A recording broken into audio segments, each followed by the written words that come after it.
ادوان روژن بوری دا جمارات توشبوین ویروس کرونا الهرم کردستان 100 کس در باز کرن. پارزگاه دهو که جه 7 حالت هاتینه تومار کرن. او 5 حالتن کل 27 آدار الدهو که هاتینه را گاندن خیزانه که کوباب والده آدار شوالات بریتانیا و گریایه. او پریا گمرکای ابراهیم خلیل هاتیه دهو که اونا هاتیه کرنتین کرن. او پشتی پشکنین با هاتینه کرن دیار بویه اوت گل هفجین و 3009 هلگرین ویروسی نه. از زانکو دوک جیرون کرنک بالاف کرکوته دهاتیه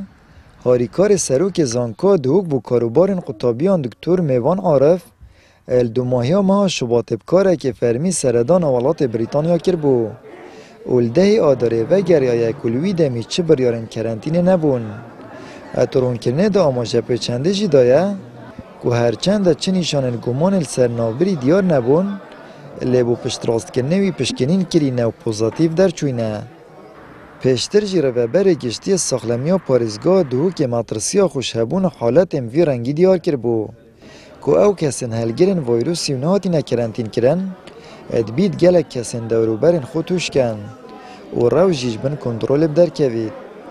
اگر نخوشک هلگر بید نه نخوش بید هلگر ویروسی بید و نه برچاوید او هشتا مترسی دارتره جبر هنده اف پیرابونت نوکه امد که این ما کنترل سروان های هندی داخل بوین و هاتی نکرنتین کرن و هندی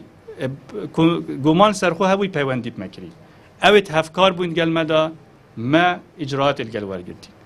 و ما خو پارست هر کسی که خو وشارد بیده یان کسی که پیوندی بمنکر بیده او کسی از باورم احتمال خلقی نخوش که تینگ دل بین کنترل در که نوجدارک جی پیامه که آراسته هولاتیان که تود بجید اشمال در نکون و خوب پارزن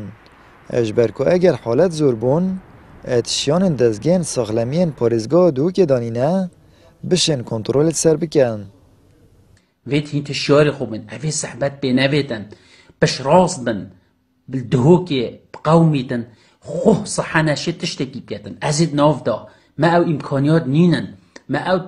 اف تشتوصانين امشين دولة المظني البرد كفن كاس ناشيتن يعني مجرد خدينا كده طارما بينه وبجنهار وطارما بين قومن كده كيف بان